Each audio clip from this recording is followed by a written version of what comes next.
నీ మనసులోకి వచ్చే ప్రతి తలంపుని చెరపట్టాలని దేవుడు నాకు తెలియజేస్తుంది. నీ తలంపు ఇదిగో పలానా చేద్దాం, అది దేవుని తలంపా? చెరపట్టు. ఆయన చిత్త ప్రకారము మలచవలసిన బాధ్యత ఎవరిది? మీదే. దేవుడు చేయడంట. నీ మైండ్లోకి వచ్చే తలంపుని చెరపట్టి ఇది దేవుని చిత్తమా? It is. మనసు మార్చుకోండి అయ్యా.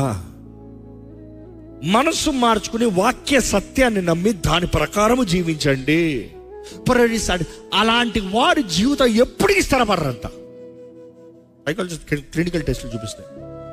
Because you're looking for temporary satisfaction and they are the people who do more of one night stands. ఏ రిలేషన్షిప్లో ఉంటాను మేము ఇష్టపడరంట. వివాహం చేసుకుంటాం ఇష్టం. నాకు వద్దు పెళ్ళి, నాకు వద్దు ఈ అంతే మనం మేనేజ్ చేయలేదు. 4 రోజులు ఈ అమ్మాయి, 4 రోజులు ఈ అమ్మాయి, 4 రోజులు ఈ అమ్మాయి, అయిపోయింది జీవితం. Let's go on temporary. గ్రహిస్తలే, నీ జీవితాన్ని నాశనం చేసుకుంటున్నావు. నిన్ను నువ్వు అగ్నిలో కాల్చుకుంటున్నావు. ఈయన బానిస. మిమ్మల్ని అడుగుతున్నా, ఏంటి దేనికి బానిసలై ఉన్నారు? What is your temporary satisfactions? What is the things that you are bound? ఎందుకంటే ఈరోజు వాక్యం చెప్తున్నా, మారదలుచుకుంటున్నారా? ఎందుకంటే మారాలని దేవుడు ఆశపడుతున్నాడు. దేవుడు మారుస్తానికి నీకు సహాయం చేస్తాడు. మారాల్సింది నీవు చేసే నిర్ణయాలు.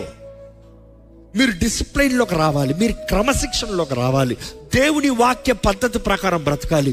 అందులోకి వచ్చిన తర్వాత లోకంలాగా బ్రతుకుతా అసాధ్యం. ఈ తెలుసుకున్నాం బట్టి నువ్వు చేసే నిర్ణయాన్ని బట్టి జీవితం ఏమవుతుందో యూ కెన్ గెస్. ప్రతి ఒక్కరికి ఆయన మాట్లాడతాడు. ఆయన మాట్లాడినప్పుడు ఎట్లుంటుంది అని అడగొద్దు, నీకు తెలుస్తుంది. You will know for sure ఇది దేవుడు మాట్లాడుతున్నాడు. నువ్వు నిజంగా ఆశపడి, దేవా నాకు నీ స్వరము వినిపింపజేయి, నీ చిత్తము నాకు తెలియజేయి, నీ ఆత్మ ద్వారా నా మాట్లాడు, నీ వెనక నుండి ఒక స్వరము వినబడుతుంది.